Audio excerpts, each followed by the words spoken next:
जय हिंद। एक बार फिर से आप सभी का वयम जीएस रिसर्च सेंटर पर स्वागत है। आज है 11 अप्रैल। तो 11 अप्रैल से बनने वाले जितने भी महत्वपूर्ण करंट हैं उनको हम इस वीडियो में डिस्कस करेंगे। इसके पहले आपको 10 अप्रैल को एक प्रश्न दिया गया था, उसको हम देख लेते हैं। हाल ही में किसे थल सेना अध्यक्ष के रूप में चुना गया है? तो आपका जवाब हो जाएगा जनरल मनोज पांडे को। किसको? मनोज पांडे जी को चुना गया है। ठीक है, तो आइए स्टार्ट करते हैं आज के प्रश्नों के साथ। ठीक, और लास्ट में आपको एक प्रश्न दिया जाएगा जिसका उत्तर आपको कमेंट करना रहेगा। हाल ही में भारत सरकार ने कितने परमाणु संयंत्र लगाने के लिए मंजूरी दे दी है? तो हाल ही में भारत सरकार ने 5 परमाणु संयंत्र लगाने की मंजूरी दे दी है। परमाणु ऊर्जा और अंतरिक्ष राज्य मंत्री जितेंद्र सिंह कौन है? परमाणु ऊर्जा और अंतरिक्ष राज्य मंत्री जितेंद्र सिंह हैं। वर्तमान में भारत में 22 रिएक्टर कार्यरत हैं जिनकी कुल क्षमता 6780 मेगावाट है, यानी 6780 मेगावाट है। क्लियर है?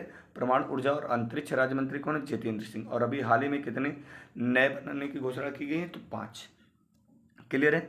केंद्रीय जल शक्ति मंत्री का नाम बताइए जिन्होंने हाल ही में गंगा समिट के लिए डिजिटल डैशबोर्ड लॉन्च किया है। तो डिजिटल डैशबोर्ड लॉन्च करने वाले गजेंद्र सिंह शेखावत हैं। कौन है? गजेंद्र सिंह शेखावत। और केंद्रीय जल शक्ति मंत्री हैं। ये क्या है?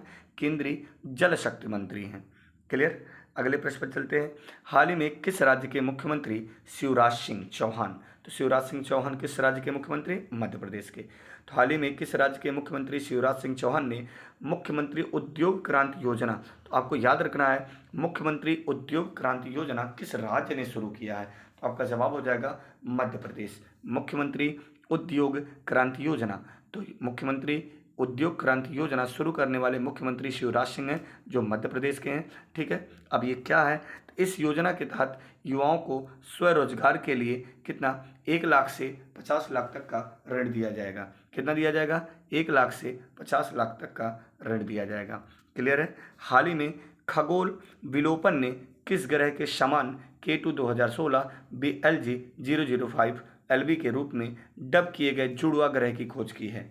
तो आपको याद रखना है। तो अभी हाल ही में किस ग्रह की डबल यानी जुड़वा ग्रह की खोज की गई है? तो आपका जवाब हो जाएगा बृहस्पति। बृहस्पति एक ऐसा ग्रह है जो अपने अपने ध्रुव पर, अर्थात जब वह घूर्णन गति करता है, कौन सी गति? घूर्णन गति करता है, तो वह अपने अक्ष पर सबसे कम समय में घूम जाता है। जो समय लगता है वह 10 घंटा का, यानी सबसे कम समय अपनी घूर्णन गति करने में कौन सा ग्रह लगता है? बृहस्पति लेता है। बृहस्पति एक ऐसा ग्रह है, याद रखिएगा, बृहस्पति एक ऐसा ग्रह है जिसके पास खुद की रेडियो ऊर्जा है, अर्थात ये कहीं ना कहीं तारों का भी गुण रखता है। ठीक है, ये नाम याद रखना, K2 2016 BLG 0005 LB के रूप में डब किए गए जुड़वा ग्रह की खोज की गई है जिसका नाम क्या है? बृहस्पति। और बृहस्पति का कलर क्या है? याद रखना, बृहस्पति का कलर है पीला। क्लियर है ना? वर्तमान समय में सबसे अधिक ग्रहों की संख्या शनि के पास है और दोबारा ये सेकंड नंबर पर आ चुका है। याद रखिएगा, वर्तमान समय में इसके पास 79 और उसके पास 82 है। क्लियर है? अब याद रखिएगा, क्या यहाँ पर एक्स्ट्रा फैक्ट दे दिया गया? इस ग्रह के द्रव्यमान बृहस्पति के समान है। ठीक है ना? और अपने तारे से उसी स्थान यानी 420 मिलियन दूरी पर है, जैसे कि बृहस्पति हमारे सूर्य से 462 मिलियन दूर है। अर्थात आपको ये भी पॉइंट देखेंगे, एक्स्ट्रा फैक्ट है, नोट डाउन कर लेंगे इसको। ठीक, ये जो अभी नया ग्रह खोजा गया है यह अपने तारे से कितना दूर है? 420 मिलियन मील दूर है, जबकि बृहस्पति 462 मिलियन दूर है। अभी आपको बताया गया बृहस्पति के पास वर्तमान समय में जो उपग्रहों की संख्या है वह 79 है। इसके पहले कितना था? तो 67 था, 12 और खोज किए गए हाल ही में। क्लियर है पॉइंट? अगले प्रश्न पे चलते हैं। हाल ही में भारत और किर्गिस्तान संयुक्त विशेष बल अभ्यास, क्या संयुक्त विशेष बल अभ्यास का कौन सा संस्करण मार्च अप्रैल 2022 में आयोजित किया गया? तो आपका जवाब हो जाएगा 9वां संस्करण। भारत और किर्गिस्तान, नाम क्या है? संयुक्त विशेष बल अभ्यास। संयुक्त बल विशेष अभ्यास किन दो देशों के बीच होगा?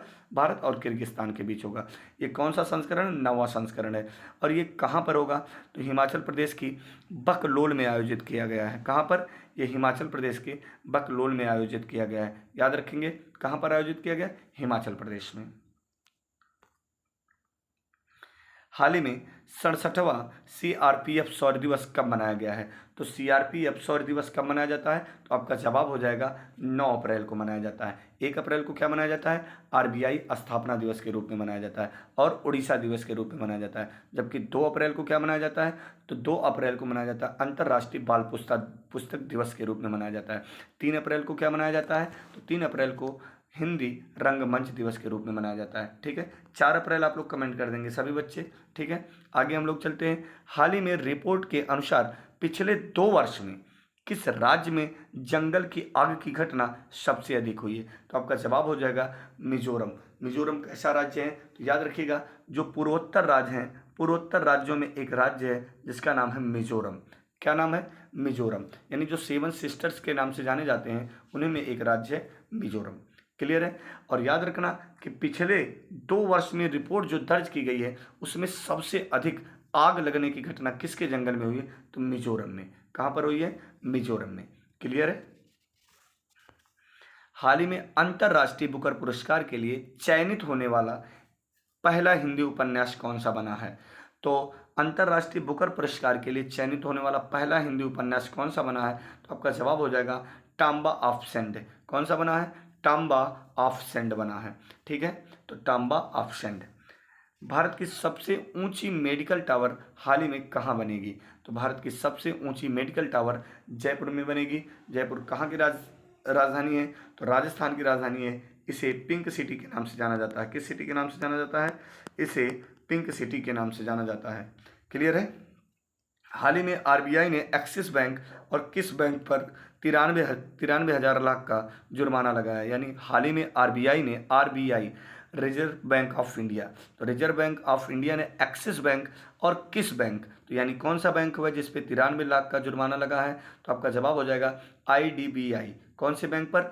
IDBI बैंक पर, और साथ में एक्सिस बैंक। दोनों का नाम याद रखेंगे। RBI ने किन 2 बैंकों पर? तो एक्सिस बैंक और IDBI बैंक पर 93 लाख का जुर्माना लगाया है। Clear point? हाल ही में DRDO ने सॉलिड फ्लड एक्टेड रेजमेट तकनीकी का हाल ही में सफलतापूर्वक परीक्षण किया गया है। तो कहाँ पर किया गया है? उड़ीसा। ठीक है ना? तो सॉलिड फ्यूल एक्टेड रैमजेट तकनीक का हाल ही में सफलतापूर्वक परीक्षण कहाँ पर किया गया? उड़ीसा। तो याद रखेंगे, पूर्वी तट रेलवे का मुख्यालय कहाँ पर है? भुवनेश्वर। पूर्वी तट रेलवे का मुख्यालय क्या है? भुवनेश्वर। उड़ीसा की राजधानी क्या है? भुवनेश्वर। ठीक है ना? उत्कल तट के नाम से कौन सा तट जाना जाता है? उत्कल तट के नाम से उड़ीसा का तट जाना जाता है।